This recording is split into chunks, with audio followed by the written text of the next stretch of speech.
ഹരേ കൃഷ്ണ. എല്ലാ സജ്ജനങ്ങൾക്കും ഇന്ന് മുപ്പട്ട് ബുധനാഴ്ചയാണ്.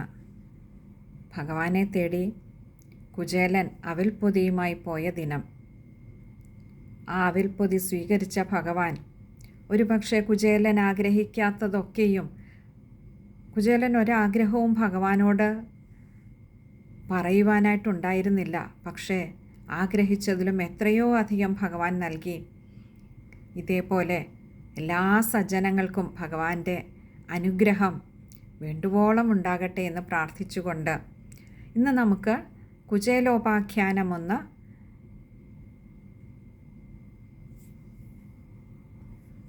സ്മരിക്കാം എന്ന് കരുതുന്നു. ഭഗവാനൊക്കെ വേണ്ട വിധത്തിൽ പറയിപ്പിക്കട്ടെ എന്ന് പ്രാർത്ഥിച്ചുകൊണ്ട് നമുക്ക് ആ കഥയിലേക്ക് കടക്കാം. ആരാണ് കുചേലൻ അഥവാ സുദാമ എന്ന് പറയുന്നത്? സാന്ദീപനി മഹർഷിയുടെ ആശ്രമത്തിൽ ഭഗവാനോടൊപ്പം വിദ്യ അഭ്യസിക്കുന്നതിനായി എത്തിയ ഒരു ദരിദ്രനായ ബ്രാഹ്മണനായിരുന്നു കുചേലൻ. കുചേലൻ എന്ന് പറയാമോ എന്നറിയില്ല. ആചാര്യന്മാർ പറയാറുണ്ട് കുചേലൻ എന്ന പേരിൽ പിന്നീട് അറിയപ്പെട്ടെങ്കിലും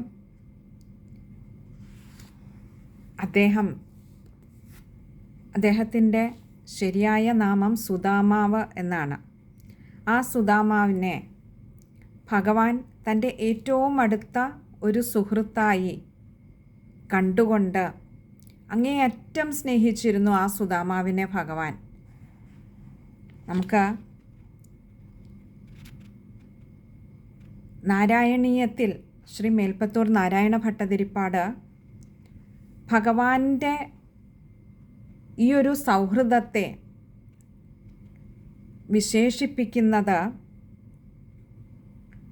കുചേലനാമ ഭവതസ്സ തീർത്ഥ്യതാം എന്നാണ്. ഭഗവാന്റെ സുഹൃത്തായിരുന്നു എന്നാണ് പറയുന്നത്. അല്ലാതെ കുചേലൻ്റെ സുഹൃത്തായിരുന്നു ഭഗവാൻ എന്നല്ല, ഭഗവാന്റെ സുഹൃത്തായിരുന്നു ആ സുദാമാവ് എന്നാണ് പറയുന്നത്. ഈ സുദാമാവിനെ ഭഗവാൻ സാന്ദീപനി മഹർഷിയുടെ ആശ്രമത്തിൽ വെച്ച് എത്രയധികം സ്നേഹിച്ചിരുന്നു എന്നറിയണമെങ്കിൽ ഭഗവാൻ ആ സാന്ദീപനി മഹർഷിയുടെ സമീപത്ത് നിന്നും 64 ദിവസം കൊണ്ട് 64 കലകൾ, അതേപോലെ തന്നെ വേദങ്ങൾ, ശാസ്ത്രങ്ങൾ, ഉപനിഷത്തുക്കൾ, രാഷ്ട്രമീമാംസ, ഇതൊക്കെ തന്നെയല്ല ആയോധന വിദ്യയിലും അങ്ങേയറ്റം പ്രാഗൽഭ്യം പ്രകടിപ്പിച്ചിരുന്നു ഭഗവാൻ. വൈദ്യശാസ്ത്രം, ഗണിതശാസ്ത്രം, ചിത്രകല, ധർമ്മശാസ്ത്രം, അതേപോലെ രാജനീതി എന്ന് വേണ്ട തർക്കശാസ്ത്രം തുടങ്ങി എല്ലാ ശാസ്ത്രങ്ങളിലും ഭഗവാൻ ആ സാന്ദീപനി മഹർഷിയുടെ അടുത്ത് നിന്നും വേണ്ട അറിവ് നേടിക്കൊണ്ട്, പണ്ടത്തെ കാലത്ത് ഗുരുകുല വിദ്യാഭ്യാസം കഴിഞ്ഞ് പുറത്തിറങ്ങുന്ന ശിഷ്യന്മാർ ഗുരുവിന് ഒരു ഗുരുദക്ഷിണ നൽകിയിട്ടാണ് അവിടെ നിന്നും പുറത്തു വരാറുള്ളത്. ഇതേപോലെ ഭഗവാൻ ശ്രീകൃഷ്ണൻ ജ്യേഷ്ഠനായ ബലരാമനോടൊപ്പം ഈ 64 ദിവസത്തെ വിദ്യാഭ്യാസത്തിന് ശേഷം അവിടെ നിന്ന് പുറത്തിറങ്ങുമ്പോൾ ഗുരുവിനോട് എന്താണ് ഗുരുദക്ഷിണയായി നൽകേണ്ടത് എന്ന് ചോദിക്കുമ്പോൾ സാന്ദീപനി മഹർഷിക്ക് എന്താണ് വേണ്ടത്? സാക്ഷാൽ ഭഗവാനെ വിദ്യ അഭ്യസിപ്പിക്കുവാൻ, അല്ലേ, സർവ്വവിദ്യകൾക്കും സർവ്വകലകൾക്കും അധിപതിയായിട്ടുള്ള ഭഗവാനെ അവിടുത്തേക്ക് 64 ദിവസത്തെ സാമീപ്യം അനുഭവിക്കാൻ കഴിയുക, അവിടുത്തേക്ക് വിദ്യ പകർന്നു നൽകാൻ കഴിയുക, ഇതൊക്കെ ആ സാന്ദീപനി മഹർഷിക്ക് കിട്ടിയ മഹാഭാഗ്യമാണ്. എന്നിട്ടും അങ്ങനെയുള്ള ആ സാന്ദീപനി മഹർഷിയുടെ അടുത്ത് വന്ന ഗുരുദക്ഷിണയായി എന്താണ് ഗുരുവിന് സമർപ്പിക്കേണ്ടത് എന്ന് ചോദിക്കുമ്പോൾ എന്താണ് പറയേണ്ടതെന്നറിയാതെ ആത്മനിർവൃതിയിൽ ലയിച്ചു നിന്നിരുന്ന ഗുരു തൻ്റെ പ്രിയ പത്നിയോട് ചോദിക്കുന്ന, എന്താണിപ്പോൾ ഈ ഭഗവാനോട് ഞാൻ ഗുരുദക്ഷിണയായി അപേക്ഷിക്കേണ്ടത് എന്ന് ചോദിക്കുമ്പോൾ ഗുരുദക്ഷിണയായി തങ്ങൾക്ക് നഷ്ടപ്പെട്ട പുത്രനെ തിരിച്ചു തരാൻ കഴിയുമോ എന്ന് ചോദിക്കൂ എന്ന് ആ പ്രിയപത്നി സാന്ദീപനി മഹർഷിയോട് പറയുന്നു. അങ്ങനെ ആ സാന്ദീപനി മഹർഷി ഭഗവാനായ ശ്രീകൃഷ്ണനോടും ജ്യേഷ്ഠനായിട്ടുള്ള ബലരാമനോടും ചോദിച്ച ഗുരുദക്ഷിണ തങ്ങൾക്ക് നഷ്ടപ്പെട്ട ആ പ്രിയപുത്രനെ തിരിച്ചു നൽകാൻ കഴിയുമോ എന്നുള്ളതായിരുന്നു. അങ്ങനെ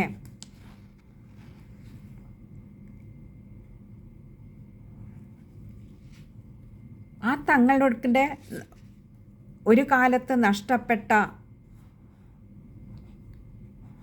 പുത്രനെ അന്വേഷിച്ച് പല ലോകങ്ങളിലും പോയ ശ്രീകൃഷ്ണ ഭഗവാൻ ഒടുവിൽ യമലോകത്ത് നിന്നും ആ ഗുരുപുത്രനുമായി തിരികെ വരുന്നു. തിരികെ വരുന്ന ഭഗവാൻ തൻ്റെ ജ്യേഷ്ഠനായിട്ടുള്ള ബലരാമനെയും തൻ്റെ ഏറ്റവും പ്രിയപ്പെട്ട സതീർത്ഥ്യനായിട്ടുള്ള കുചേലനെയും വിളിക്കുന്നു, സുദാമാവിനെയും വിളിക്കുന്നു. വരൂ സുദാമാവേ, ഗുരുദക്ഷിണ കൊടുക്കണ്ടേ നമുക്ക്. അങ്ങനെ 3 പേരും കൂടി ചേർന്ന് ആ ഗുരുദക്ഷിണ ഗുരുവിനെ ഏൽപ്പിച്ചിട്ട് അവിടെ നിന്നും പടിയിറങ്ങുന്നു. സത്യത്തിൽ സുദാമാവിന് ആ സാന്ദീപനി മഹർഷിയുടെ ആശ്രമത്തിൽ നിന്നും ഗുരുകുല വിദ്യാഭ്യാസം നേടിയിട്ട് ഏറെ കാലമായിരുന്നു. പക്ഷേ ഗുരുദക്ഷിണ കൊടുക്കുവാൻ ദരിദ്രനായ ആ ബ്രാഹ്മണന് ഇല്ലാതെ ഇരുന്നത് കൊണ്ട് ആ ഗുരുകുലത്തിൽ തന്നെ തുടരുകയായിരുന്നു. ഗുരുവിനു വേണ്ട സേവകൾ ചെയ്ത് ഗുരുപത്നിക്ക് വേണ്ട സഹായം ചെയ്തുകൊണ്ട് അങ്ങനെ ആ ഗുരുകുലത്തിൽ തുടർന്നിരുന്ന തൻ്റെ സതീർത്ഥ്യനായിട്ടുള്ള തൻ്റെ പ്രിയ സഖാവായിട്ടുള്ള ആ സുദാമാവിനെയും ഭഗവാൻ അങ്ങനെ പുറത്തിറക്കി ഗുരുകുലത്തിൽ നിന്നും. അങ്ങനെ പുറത്തിറങ്ങിയ സുദാമാവ് തൻ്റെ ഗൃഹത്തിലേക്കും ഭഗവാനും ബലരാമനും ദ്വാരകയിലേക്കും മഥുരയിലേക്കും മടങ്ങുകയും ചെയ്യുന്നു. അങ്ങനെ രണ്ടുപേരും തങ്ങളുടെ ഗൃഹങ്ങളിലേക്ക് മടങ്ങിയെങ്കിലും വിധിയുടെ വൈപരീത്യം കൊണ്ട് കാലത്തിൻ്റെ ഗതിവിഗതികൾ മാറിയപ്പോൾ കാലത്തിൻ്റെ കരങ്ങൾ അവരെ രണ്ടുപേരെയും കൊണ്ടെത്തിച്ചത് ജീവിതത്തിൻ്റെ 2 വ്യത്യസ്ത തുറകളിലായിരുന്നു. ഇന്ന് ഭഗവാൻ ദ്വാരകയുടെ രാജാവായി മാറിയപ്പോൾ ആ ബ്രാഹ്മണനാകട്ടെ തൻ്റെ ദാരിദ്ര്യത്തിൻ്റെ ആ ഉത്തുംഗതയിൽ തൻ്റെ പ്രിയ പത്നിയും സന്തതികളുമായി ദാരിദ്ര്യത്തോട് മല്ലിടുകയായിരുന്നു. പക്ഷേ ആ കുചേലന്, ആ സുദാമാവിന്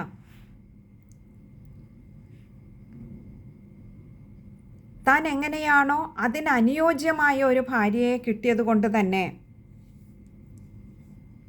ആ പ്രിയ പത്നിയായിട്ടുള്ള കല്യാണി എന്ന ദേവി ഒരിക്കൽ പോലും കുചേലനോട് തൻ്റെ വയറിൻ്റെ മയങ്ങുന്ന നാദം കേട്ടുകൊണ്ട്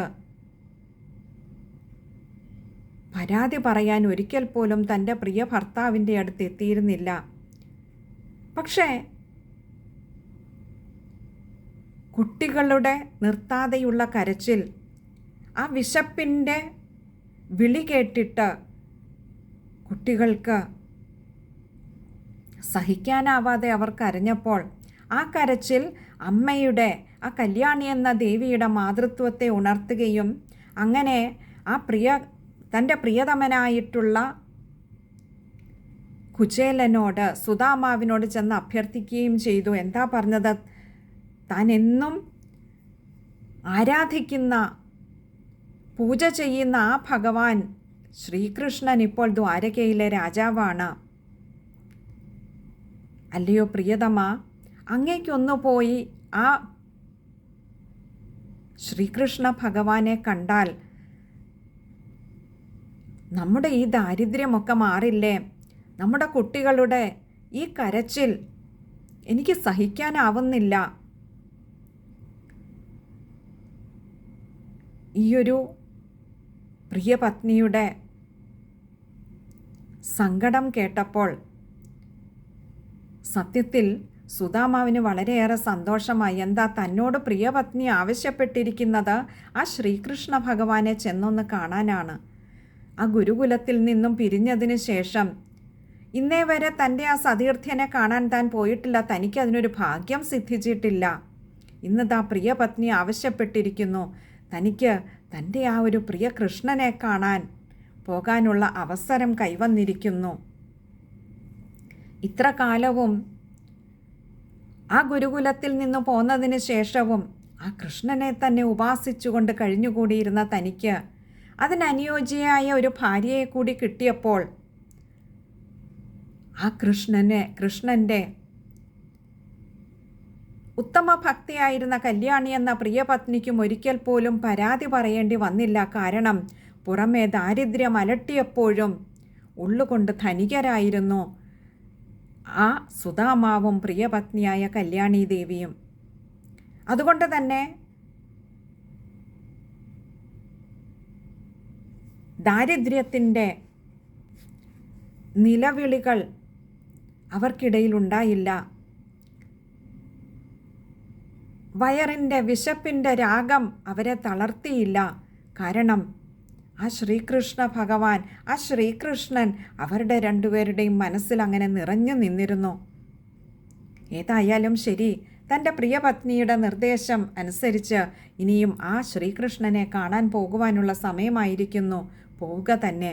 അപ്പോൾ ഒരു സംശയം, എത്രയോ കാലങ്ങളായി തൻ്റെ പ്രിയ സഖാവിനെ കണ്ടിട്ട് താൻ പോകുമ്പോൾ എന്തെങ്കിലും ഒന്ന് കൊണ്ടു കൊടുക്കണ്ടേ? എന്താ ഇപ്പോൾ കൊടുക്കുക? ആകെ ഒരു സന്ദേഹമായി. പ്രിയപത്നിയോട് തൻ്റെ ആ ഒരു സന്ദേഹം ഉണർത്തിക്കുകയും ചെയ്തു. കല്യാണി ദേവി പറഞ്ഞു, അങ്ങ് വിഷമിക്കേണ്ട. അങ്ങേക്ക് കൊണ്ടുപോകാനുള്ളത്, കൃഷ്ണന് സമർപ്പിക്കാനുള്ളത് നാളെ അങ്ങ് പോകുമ്പോഴേക്ക് ഞാൻ തയ്യാറാക്കി തരാം. സുദാമാവിനാകെ സന്ദേഹമായി. എന്താ, വീട്ടിൽ ഒരു മണി അരി പോലും എടുക്കാനില്ല. എന്താ ഇപ്പോൾ പ്രിയപത്നി തരിക? അടുത്ത ദിവസം സുദാമാവ് ഉണരുന്നതിന് മുൻപ് തന്നെ അടുത്ത 4 ബ്രാഹ്മണ വീടുകളിൽ പോയി 4 പിടി അരി വാങ്ങിക്കൊണ്ടുവന്ന് ഭിക്ഷയാചിച്ചുകൊണ്ടുവന്ന് ആ അരി കുത്തി അവിലാക്കി തൻ്റെ പ്രിയ പതിയുടെ കൈകളിൽ ഒരു തുണിയിൽ കെട്ടി ഏൽപ്പിച്ചിട്ട് പറഞ്ഞു, അങ്ങ് കൃഷ്ണനെ കാണുമ്പോൾ ഇത് കൊടുത്തോളൂ. കൃഷ്ണൻ നമ്മുടെ ദാരിദ്ര്യമൊക്കെ മാറ്റിത്തരും. കുട്ടികളുടെ സങ്കടമൊക്കെ മാറും. നമ്മളെ ഭഗവാൻ കൈവിടില്ല. ആ ഒരു ആത്മവിശ്വാസത്തോടു കൂടി തൻ്റെ പ്രിയപതിയെ യാത്രയാക്കി കല്യാണി ദേവി വീട്ടിൽ കാത്തിരുന്നു. കുചേലനാകട്ടെ ദ്വാരകയിലേക്കുള്ള യാത്രയിൽ കുചേലനാകെ സന്ദേഹമായി. കേട്ടിരിക്കുന്നു തൻ്റെ പ്രിയ സഖാവിന് 16,008 പത്നിമാരുണ്ടെന്ന്. ഇതിപ്പോൾ ഏത് ഗൃഹത്തിലാവും തൻ്റെ പ്രിയ സഖാവ് ഉണ്ടാവുക? ഏതായാലും ശരി, പുറപ്പെടുക തന്നെ. അങ്ങനെ പുറപ്പെട്ടു. നടന്ന് ക്ഷീണിതനാവുന്നുണ്ട്. എന്നിരുന്നാലും ആ കൃഷ്ണനെ കാണാനുള്ള മനസ്സിൻ്റെ ഉന്മേഷം അത് തന്നെ തളർത്തിയില്ല. നടന്നു. ഓരോ കൊട്ടാരത്തിൻ്റെയും അടുത്ത് വരുമ്പോൾ സന്ദേഹിക്കും, എവിടെയാവും കൃഷ്ണനുണ്ടാവുക? ഇവിടെയാവുമോ? ആദ്യമായിട്ടാണ് നഗരവീഥികളൊക്കെ കാണുന്നത്. ഗ്രാമത്തിൽ നിന്നും പുറപ്പെട്ടിട്ട് 2 ദിവസമായിരിക്കുന്നു. നഗരത്തിൽ എത്തിയെങ്കിലും ഈ ഒരു സന്ദേഹം, ഏത് കൊട്ടാരത്തിലാവും തൻ്റെ പ്രിയ കൃഷ്ണനുണ്ടാവുക?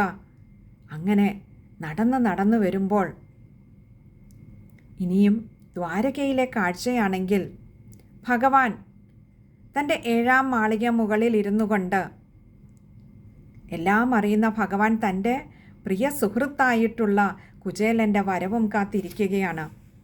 അങ്ങനെ 7ാം മാളിക മുകളിൽ ഇരുന്നു കൊണ്ട് ഭഗവാൻ അതാ കണ്ടു, ദൂരത്തുകൂടി തൻ്റെ ആ സുഹൃത്ത് അങ്ങനെ നടന്നു വരുന്നു. വളരെ ക്ഷീണിതനാണ്. എളുപ്പം ചാടി ഇറങ്ങി ഓടി ഓടി ഓടി വരികയായി കൊട്ടാരത്തിൻ്റെ കവാടത്തിലേക്ക് വന്നു. അപ്പോഴേക്കും ആ സുധാമാവ് അവിടെ എത്തിയിരിക്കുന്നു. ഇതാരെ കണ്ടിട്ടാണ് തൻ്റെ പ്രിയ പതിയായിട്ടുള്ള ശ്രീകൃഷ്ണൻ ഓടിയിറങ്ങിപ്പോയത്? രുക്മിണീ ദേവിക്കും മറ്റുള്ളവർക്കുമൊക്കെ ആകെ സന്ദേഹമായി. അവരുമൊക്കെ കൂടെ ഓടിപ്പോയി. ഭഗവാൻ തൻ്റെ ആ പ്രിയ സഖാവായിട്ടുള്ള കുചേലനെ കണ്ടതും മാറോട് ചേർത്തങ്ങോട്ട് അണച്ചു. അവിടെ ആ ആലിംഗനത്തിൽ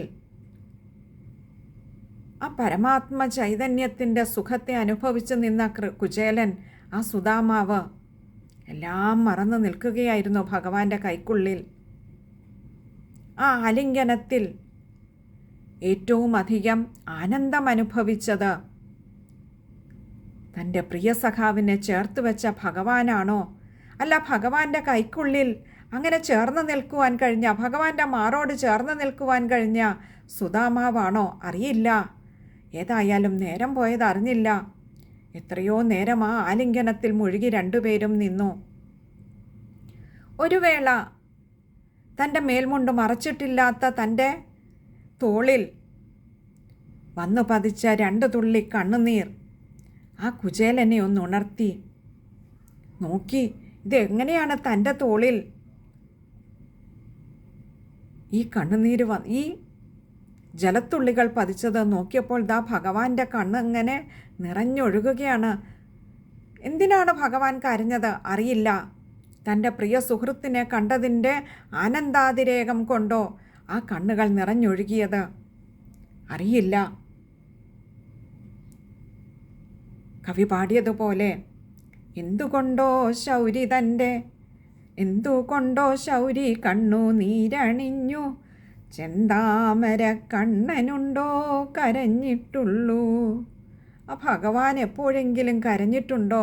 ഭഗവാന് കരയേണ്ട ആവശ്യമുണ്ടോ? പക്ഷേ ഇവിടെ ആ കുചേലനെ മാറോട് ചേർത്തപ്പോൾ ഭഗവാൻ അങ്ങനെ അറിയാതെ കണ്ണുനീരങ്ങനെ ആ കണ്ണുകളിൽ നിന്ന് വാർന്നൊഴുകാൻ തുടങ്ങി. ഭഗവാൻ തൻ്റെ മാറത്തു നിന്നും ഒരു നിമിഷം തലയുയർത്തി തന്നെ നോക്കി ആ കുചേലനെ 2 കൈകളിലും പിടിച്ച് ആനയിച്ചുകൊണ്ട് ആ 7ാം മാളിക മുകളിലേക്ക് പോയി. അവിടെ പിറകിൽ തന്നോടൊപ്പം ഓടിയെത്തിയ രുക്മിണീദേവിയും മറ്റ് പരിചാരകരും കൂടെ നടന്നു. നേരെ കൊണ്ടുപോയി 7ാം മാളിക മുകളിലെ തൻ്റെ ആ തൽപ്പത്തിൽ അങ്ങോട്ട് ഇരുത്തി. അപ്പോഴേക്കും ലക്ഷ്മീദേവി ആ ഭഗവാന്റെ ഉറ്റ പ്രിയ മിത്രത്തിൻ്റെ കാൽ കഴിയിക്കുവാൻ വേണ്ട ജലവുമായി എത്തിയിരിക്കുന്നു. കാൽ കഴിയിച്ചു ലക്ഷ്മീദേവിയായിട്ടുള്ള രുക്മിണീദേവി. കാൽ കഴിയിച്ച ആ തീർത്ഥം ഭഗവാൻ ആദ്യം തൻ്റെ ശിരസിൽ തന്നെ അങ്ങോട്ട് കുടഞ്ഞു. എന്നിട്ടോ ആ രുക്മിണീദേവിയോട് പറഞ്ഞു, കൊട്ടാരമാകെ ഈ തീർത്ഥം തളിച്ച് ശുദ്ധമാക്കൂ. നോക്കൂ, ഒരു ബ്രാഹ്മണന് ദരിദ്രനായിരുന്നു, തനിക്ക് സമർപ്പിക്കാൻ ഒന്നുമില്ലായിരുന്നു. പക്ഷേ ഉള്ളിലെ ഭക്തിയുടെ തീവ്രത, ഉറപ്പ്, അതൊന്നുകൊണ്ട് മാത്രം ഭഗവാനാൽ പോലും സേവിതനായി മാറുന്ന സുന്ദര കാഴ്ച. ഭക്തനാൽ സേവിതനാകേണ്ട ഭഗവാൻ, ആ ഭഗവാനാൽ സേവിതനായി മാറുന്ന ഭക്തൻ്റെ അതിമനോഹരമായ ഹൃദ്യമായ കാഴ്ച. അങ്ങനെ ഏറെ നേരം ആ മഞ്ചത്തിലിരുന്നു കൊണ്ട് കുശലങ്ങൾ ഓരോന്നായി പറയാൻ തുടങ്ങി. സാന്ദീപനി മഹർഷിയുടെ ആശ്രമത്തിൽ തങ്ങൾ 2 പേരും കൂടി ചെയ്ത ചെറിയ ചെറിയ വികൃതികളും ആ വിദ്യാഭ്യാസ കാലഘട്ടത്തിലെ സുന്ദരമായ അനുഭവങ്ങളും ഓരോന്നോരോന്നയവിറക്കി. അതിനിടയിൽ ഉറപ്പാണ് ആ കല്യാണിദേവി തനിക്കെന്തെങ്കിലും കൊടുത്തു വിട്ടിട്ടുണ്ടാവുമെന്ന് അറിയാവുന്ന ഭഗവാൻ സുധാമാവിനോട് ചോദിച്ചു, എന്താണ് ആ സുധാമാവേ ആ കല്യാണിദേവി എനിക്ക് കൊടുത്തു വിട്ടത്? ചോദിക്കുന്നതും ആ സുദാമാവിൻ്റെ കയ്യിൽ ഒരു ചെറിയ തുണിയിൽ കെട്ടി പൊതിഞ്ഞു കെട്ടി കൊടുത്തുവിട്ട ആ അവിൽപ്പൊതി തട്ടിപ്പറിച്ചെടുത്തതും ഒന്നിച്ചായിരുന്നു ഭഗവാൻ. ആ അവിൽപ്പൊതി അഴിച്ച് ഒരു പിടി വാരി വായിലേക്കിട്ട് എന്തു രുചിയാണിതിന്! ഭഗവാന് പറയാൻ കഴിയുന്നില്ല അതിൻ്റെ രുചിയുടെ വർണ്ണന. ആസ്വദിച്ച് കഴിക്കുകയാണ് അവിടെ. രുക്മിണീ ദേവിയും മറ്റു കൊട്ടാരത്തിലുള്ളവരുമൊക്കെ അതിശയിച്ചു. ഇത്ര രുചികരമായി, ഇത്ര സ്വാദിഷ്ടമായി ഇവിടെ ഭഗവാൻ എന്തെല്ലാം വിഭവങ്ങൾ ഒരുക്കി കൊടുക്കുന്നുണ്ട്. അതിലൊന്നും ഭഗവാൻ കാണാത്തത്ര രുചി, ആനന്ദം, സ്വാദ്. എങ്ങനെയാണ് ഈ ഒരു പിടി അവലിൽ ഭഗവാന് തോന്നിയത്? അടുത്ത ഒരു പിടി കൂടി വാരി വായിലിട്ടു. അടുത്ത ഒരു പിടി വാരാൻ തുടങ്ങിയപ്പോൾ രുക്മിണി ദേവി കയ്യിൽ പിടിച്ചിട്ട് പറഞ്ഞു, മതി ഭഗവാനെ, ഞങ്ങൾക്കുമൊക്കെ കഴിക്കണ്ടേ, മതി ഭഗവാനെ. ഭഗവാൻ അത് തിരികെ ആ തുണിയിൽ തന്നെ ഇട്ട് കൊടുത്തിട്ട് പറഞ്ഞു, ശരി, എല്ലാവരും കൂടി കഴിച്ചോളൂ. ആ ഒരു അവിൽപ്പൊതി ഭഗവാന് സമർപ്പിച്ച ദിനമാണ് കുചേല ദിനം. കുചേലൻ ഭഗവാനെ കാണുകയും ആ കുചേലൻ ഭഗവാനായിക്കൊണ്ട് അവിൽപ്പൊതി സമർപ്പിക്കുകയും ചെയ്ത ദിനം. ഈ അവിൽപ്പൊതിക്കും മറ്റൊരു കഥ നമ്മുടെ പുരാണങ്ങളിൽ കാണാം. ഒരിക്കൽ സാന്ദീപനി മഹർഷിയുടെ ആശ്രമത്തിൽ വെച്ച് ഗുരുവിനായി വിറക് ശേഖരിക്കുവാൻ ശിഷ്യഗണങ്ങളെല്ലാവരും പോന്നു. പ്രധാനമായും ശ്രീകൃഷ്ണ ഭഗവാനും ജ്യേഷ്ഠനായ ബലരാമനും അക്കൂട്ടത്തിൽ സുദാമാവും ഒക്കെ പോകുന്നു. അങ്ങനെ നേരം നന്നേ വൈകിത്തുടങ്ങി. പക്ഷേ വൈകുന്നതിന് മുൻപായി അപ്രതീക്ഷിതമായി അവിടെ പെയ്ത ഘോരമായ മഴ, അതുപോലെ ഇടിമിന്നൽ. സുദാമാവ് ഇവിടെ നിന്നും വനത്തിലേക്ക് പോകുമ്പോൾ എല്ലാവർക്കും ഗുരുപത്നി കുറച്ച് അവിൽ കയ്യിൽ കൊടുത്തിരുന്നു. വഴിയിൽ വെച്ച് വിശന്നാൽ കുഞ്ഞുങ്ങൾക്ക് കഴിക്കാമല്ലോ. ഇവിടെ ഗുരുപത്നി ശിഷ്യഗണങ്ങളെ തൻ്റെ സ്വന്തം ഉണ്ണികളായിട്ടാണ് കാണുന്നത്. അതുകൊണ്ട് തന്നെ ആ ഉണ്ണികൾക്ക് വഴിയിൽ വെച്ച് വിശക്കാതിരിക്കാൻ കൊടുത്തു വിട്ടതാണ്. ഇങ്ങനെ വിറക് ശേഖരിക്കുന്നതിനിടയിൽ ശ്രീകൃഷ്ണ ഭഗവാന്റെയും ബലരാമസ്വാമിയുടെയും അവിൽപ്പൊതി തീർന്നു. അവിൽ മുഴുവൻ തന്നെയും അവർ ഭക്ഷിച്ചു കഴിഞ്ഞു. അങ്ങനെ ഇരിക്കുമ്പോഴാണ് ഈ ഘോരമായ മഴ വരുന്നതും ഇടിയും മിന്നലും ഒക്കെ ഉണ്ടാകുന്നതും. അങ്ങനെ ഇരിക്കുമ്പോൾ അവിടെ ഒരു വൃക്ഷത്തിൻ്റെ ഒരു പൊത്തിൽ ഈ സുദാമാവ് കയറി ഒളിച്ചിരുന്നു. എന്താ ഭയങ്കര ഒളിച്ചിരിക്കുക, എന്നാൽ ഈ മഴയിൽ നിന്നും രക്ഷപ്പെടാൻ വേണ്ടിയിട്ട്. ഈ ഇടിയും മിന്നലും നന്നായിട്ടുണ്ട്. അങ്ങനെ അവിടെ ശ്രീകൃഷ്ണ ഭഗവാനും ബലരാമസ്വാമിയും വരുന്നു. അവിടെ വന്നപ്പോൾ കുചേലനോട് ചോദിക്കുന്നുണ്ട്, ഈ സുദാമാവിനോട് ചോദിക്കുന്നുണ്ട്, അല്ലയോ സുദാമാവേ, അങ്ങയുടെ കയ്യിൽ ഇനിയും അവിൽ അവശേഷിക്കുന്നുണ്ടോ? ഗുരുപത്നി തന്നു വിട്ടത് ഞങ്ങളുടേതൊക്കെ തീർന്നിരിക്കുന്നു, ഭക്ഷിച്ചു തീർന്നിരിക്കുന്നു. അപ്പോൾ സുദാമാവ് പറഞ്ഞു, തീർന്നു, എൻ്റെയും കയ്യിലേത് തീർന്നു. എന്താ? സുദാമാവിൻ്റെ കയ്യിലുണ്ട് അപ്പോഴും 2 പിടി അവില്. പക്ഷേ അത് കൃഷ്ണനും ബലരാമനും കൊടുത്ത പിന്നെ താൻ എന്തു ഭക്ഷിക്കുമെന്ന് കരുതിയിട്ട് സുദാമാവ് അത് ഒളിച്ചു വെച്ചു. ആ 2 പിടി അവിലാണ് ഇന്ന് കാലങ്ങൾക്കിപ്പുറം അതേ സുദാമാവിൽ നിന്നും ഭഗവാൻ തട്ടിപ്പറിച്ചെടുത്ത് ഭക്ഷിച്ചത് എന്നൊരു സുന്ദരമായ കഥ കൂടി ഇങ്ങനെ ഒരു കഥയ്ക്ക് പിന്നിലുണ്ട് എന്നറിയുമ്പോൾ നോക്കൂ, ഭഗവാനെ മറയ്ക്കാൻ നമുക്കാവുമോ? എന്തു മറച്ചാലും ഭഗവാന് കൊടുക്കാനുള്ളത് കൊടുത്തില്ലെങ്കിൽ ഭഗവാൻ തട്ടിപ്പറിച്ചെടുക്കുക തന്നെ ചെയ്യും. അതിന് കാലം സാക്ഷിയായി മാറും. ഇവിടെ അങ്ങനെ തട്ടിപ്പറിച്ചെടുത്ത് ആ അവിലൊക്കെ ഭക്ഷിച്ച് ഒരു രാത്രി മുഴുവൻ ഭഗവാനോടൊപ്പം ചിലവഴിച്ച ആ സുദാമാവ് അടുത്ത ദിവസം മനസ്സില്ലാ മനസ്സോടെയാണെങ്കിലും യാത്ര പറഞ്ഞിറങ്ങി. എന്തേ? തൻ്റെ പ്രിയപത്നിയായ കല്യാണി ദേവിയും കുട്ടികളുമൊക്കെ ആ ഗ്രാമത്തിൽ കഴിയുന്നു. അവരുടെ അടുത്തേക്ക് മടങ്ങണ്ടേ? ഏതായാലും ശരി, ഭഗവാനോട് യാത്ര പറഞ്ഞ് സുദാമാവ് മടങ്ങി. അങ്ങനെ സുദാമാവ് മടങ്ങി തൻ്റെ ഗ്രാമത്തിനടുത്ത് എത്താറായപ്പോൾ ആകെ ഒരു സന്ദേഹം. ഇതിപ്പം താൻ തിരികെ ഭഗവാനെ ചിന്തിച്ച് ആ കൃഷ്ണനോടൊപ്പം ചിലവഴിച്ച ഓരോ നിമിഷത്തെയും മധുരം അയവിറക്കിക്കൊണ്ട് താൻ വീണ്ടും ദ്വാരകയിലേക്ക് തന്നെ മടങ്ങിപ്പോയോ എന്നൊരു സന്ദേഹം. തനിക്ക് വഴിതെറ്റിയിരിക്കുന്നു എന്നൊരു സന്ദേഹം. കാരണം തൻ്റെ ഗ്രാമത്തിലെല്ലാം താൻ നടന്ന തൻ്റെ ഗ്രാമമാണെന്ന് കരുതി വന്നിടത്തെല്ലാം ഇപ്പോൾ നഗരത്തിൻ്റെ പ്രതീതിയാണ്, കൊട്ടാര സദൃശമായ ഭവനങ്ങൾ. ഇതിപ്പോൾ തനിക്ക് എവിടെയാണെന്നൊരു ഒട്ടും തന്നെയും മനസ്സിലാവുന്നില്ലല്ലോ. തൻ്റെ ഗ്രാമത്തിലേക്കുള്ള വഴി താൻ മറന്നുപോയിരിക്കുന്നു. ഇങ്ങനെ ചിന്തിച്ച് സുദാമാവ് അവിടെ നിൽക്കുമ്പോൾ തൻ്റെ പ്രിയപത്നിയായ കല്യാണി ദേവി സർവാഭരണ വിഭൂഷിതയായി മനോഹരമായ പട്ടുചേലയൊക്കെ ചുറ്റിതാ ഓടി വരുന്നു. ഇതിപ്പോൾ തൻ്റെ കണ്ണുകളെ തനിക്ക് വിശ്വസിക്കാനാവുന്നില്ലല്ലോ. എന്താ ഇപ്പോൾ ഇവിടെ സംഭവിച്ചത്? ഒന്നും മനസ്സിലാവുന്നില്ല. കല്യാണി ദേവി ഓടി വന്നിട്ട് പറഞ്ഞു, അല്ലയോ പ്രിയ പതി, അവിടുന്ന് ചെന്ന് ഭഗവാനെ കണ്ടതിൻ്റെ അനുഗ്രഹമാണിതൊക്കെ. ഭഗവാൻ ദാ എന്തൊക്കെയാണ് നമുക്ക് തന്നിരിക്കുന്നത്. ആ സുദാമാവിന് അപ്പോഴും വിശ്വസിക്കാനായില്ല. ഇതെന്താ ഇപ്പോൾ ഇവിടെ സംഭവിച്ചത്? ആ പ്രിയപത്നി കുചേലനെ ആദരവുകളോടുകൂടി ആനയിച്ച് കൊട്ടാര സദൃശമായ ഒരു ഗൃഹത്തിനുള്ളിലേക്ക് കൂട്ടിക്കൊണ്ടുപോയി അവിടെ ഒരു മഞ്ചത്തിൽ കൊണ്ടിരുത്തിയിട്ട് പറഞ്ഞു, അല്ലയോ പ്രിയപതേ, അവിടുന്ന് ചെന്ന് ആ ശ്രീകൃഷ്ണ ഭഗവാനെ കണ്ടതിൻ്റെ ഫലമാണിതൊക്കെ. ഭഗവാൻ എന്തു മായയാണ് കാട്ടിയിരിക്കുന്നതെന്ന് നോക്കൂ. എന്തെല്ലാം അനുഗ്രഹങ്ങളാണ് തങ്ങൾക്ക് തന്നതെന്ന് നോക്കൂ. ആ സുദാമാവ് അപ്പോഴും ഒട്ടും തന്നെയും ആ ഒരു സൗഭാഗ്യങ്ങളിൽ ഭ്രമിച്ചില്ല എന്ന് തന്നെയല്ല, അപ്പോഴും തൻ്റെ മനസ്സ് കൃഷ്ണനോട് തന്നെ ചേർന്നിരുന്നു. താൻ കണ്ട, താൻ അനുഭവിച്ച ആ സുന്ദര നിമിഷങ്ങളുടെ ഓർമ്മയിലായിരുന്നു. അതിനേക്കാൾ വലുതല്ല ഈ സൗഭാഗ്യങ്ങളൊന്നും തന്നെയും.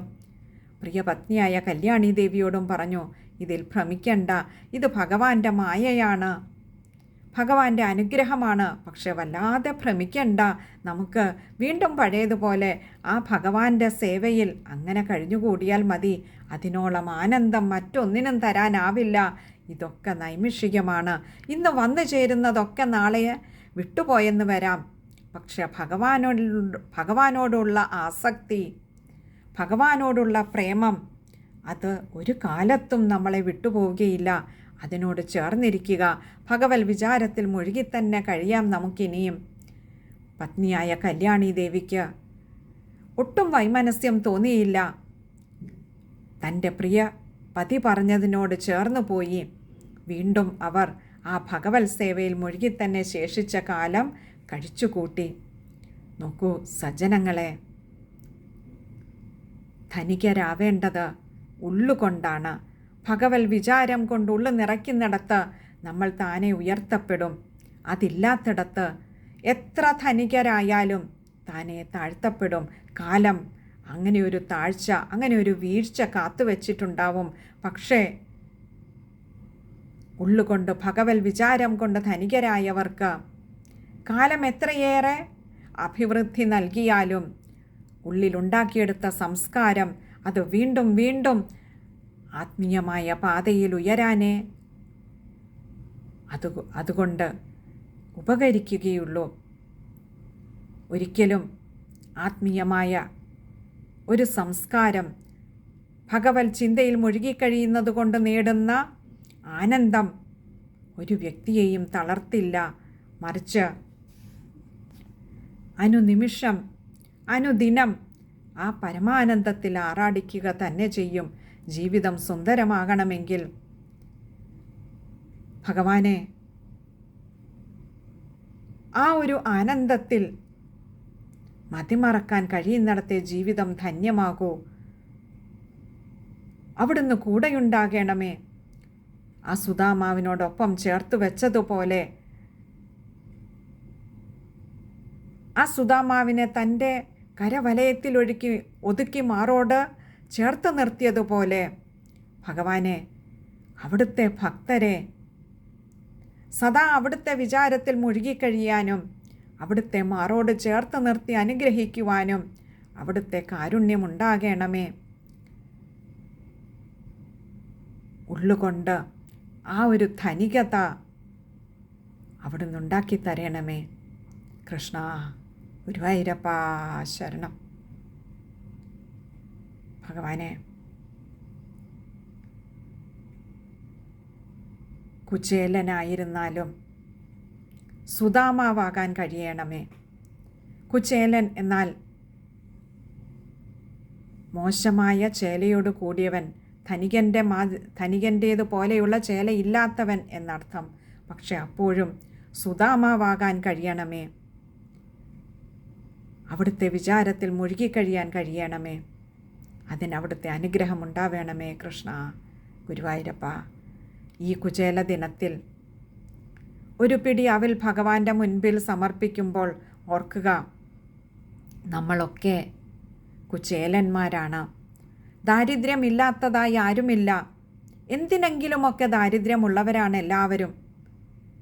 അത് ചിലർക്ക് ആരോഗ്യമായിട്ടാണെങ്കിൽ, ചിലർക്ക് ശാരീരികമായ ആരോഗ്യമാണ് ബുദ്ധിമുട്ടിക്കുന്നതെങ്കിൽ ചിലർക്ക് മാനസികമായ ആരോഗ്യമാകാം, ചിലർക്ക് ബാഹ്യമായ സമ്പത്താവാം ബുദ്ധിമുട്ടിക്കുന്നത്, ചിലർക്ക് മറ്റു പലതുമാകാം. ഓർക്കുക, ദാരിദ്ര്യമില്ലാത്തതായി ഈ ലോകത്ത് ആരുമില്ല. എല്ലാം ഉണ്ടായിട്ടും സന്തുഷ്ടരല്ലാത്ത എത്രയോ പേരുണ്ട്. ഒന്നുമില്ലെങ്കിലും സന്തുഷ്ടരായി കഴിയുമ്പോഴും ചിലപ്പോൾ അവരുടെ ഇല്ലായ്മകൾ വേട്ടയാടുന്നുണ്ടാവാം എപ്പോഴെങ്കിലുമൊക്കെ. ചിലർക്ക് നല്ല വസ്ത്രമുണ്ടാവുകയില്ല, ചിലർക്ക് നല്ല അന്നമുണ്ടാവുകയില്ല. ഓർക്കുക, ഈ ദാരിദ്ര്യം മാറാൻ വേണ്ടിയിട്ടാണ് ഭഗവാന്റെ മുൻപിൽ ഒരു പിടി അവില് സമർപ്പിക്കുന്നത്. ഒരു തരത്തിലല്ലെങ്കിൽ മറ്റൊരു തരത്തിൽ ദാരിദ്ര്യം അനുഭവിക്കുന്ന നമുക്കുമൊക്കെ സുദാമാവാകാൻ കഴിയട്ടെ. ഭഗവാന് ഒരു പിടി അവിൽ സമർപ്പിക്കുമ്പോൾ ദാരിദ്ര്യം നീങ്ങണമേ എന്നല്ല പ്രാർത്ഥിക്കേണ്ടത്. ഭഗവാനെ, ഒന്നിനോടും മോഹമില്ലാതെ, ഒന്നും ആവശ്യപ്പെടാതെ ഭഗവാനെ സദാ അവിടുത്തെ ചിന്തയിൽ മുഴുകി കഴിയാൻ കഴിയണമേ എന്ന പ്രാർത്ഥനയോടുകൂടി ഈ കുചേല ദിനത്തിൽ നമുക്കുമൊക്കെ ഭഗവാനെ അവിടുത്തെ പ്രിയ സുഹൃത്താവാൻ, അവിടുത്തെ പ്രിയ മിത്രമാകാൻ കഴിയണമേ. അവിടുത്തെ മാറോട് ചേർത്ത് നിർത്തി ഭഗവാനെ അവിടുന്ന് അനുഗ്രഹിക്കണമേ.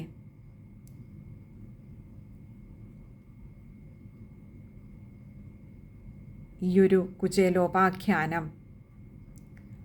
കഴിയുന്നത്ര ലളിതമായി പറയാൻ ശ്രമിച്ചിട്ടുണ്ട്. ഭഗവാനെ ഒക്കെ അവിടുന്ന് പറയിപ്പിച്ചതാണ്. അവിടുന്ന് പറയിപ്പിച്ച അവിടുത്തെ ഈയൊരു സുന്ദരമായ ലീല, ഈയൊരു കുചേലോപാഖ്യാനത്തോളം ഒരു പക്ഷേ സുന്ദരമായ മറ്റൊരു ലീലയും നമുക്ക് ശ്രീകൃഷ്ണാവതാരത്തിൽ കാണാൻ കഴിയില്ല. കാരണം മറ്റൊരു ലീലയിലും ഭഗവാന്റെ കണ്ണ് നിറഞ്ഞിട്ടില്ല. ഭഗവാൻ എപ്പോഴും സന്തുഷ്ടനായിരുന്നു. ഈ ഒരൊറ്റ ലീലയിൽ മാത്രമാണ് തനിക്ക് ഏറ്റവും പ്രിയപ്പെട്ടവനെ തൻ്റെ മാറോട് ചേർത്ത് നിർത്തിയപ്പോൾ ഭഗവാൻ പോലും അറിയാതെ ആ കണ്ണുകൾ നിറഞ്ഞൊഴുകിയത്. അങ്ങനെയുള്ള ഈ സുന്ദരമായ ലീല ഭഗവാനെ അവിടുത്തെ നിശ്ചയം പോലെ അവിടുന്ന് പറയിപ്പിച്ചത് അവിടുത്തെ തന്നെ പാതാരവിന്ദങ്ങളിൽ സമർപ്പിച്ചു കൊള്ളട്ടെ. അവിടുന്ന് സ്വീകരിക്കണമേ എന്ന് അപേക്ഷിക്കുന്നു. എന്തെങ്കിലും തെറ്റുകൾ വന്നു പോയിട്ടുണ്ടെങ്കിൽ സജ്ജനങ്ങൾ പൊറുക്കണമേ. ഭഗവാനെ അവിടുന്ന് ക്ഷമിക്കണമേ എന്ന് പ്രാർത്ഥിച്ചുകൊണ്ട് സർവത്ര ഗോവിന്ദനാമ സങ്കീർത്തനം. ഗോവിന്ദ ഗോവിന്ദ.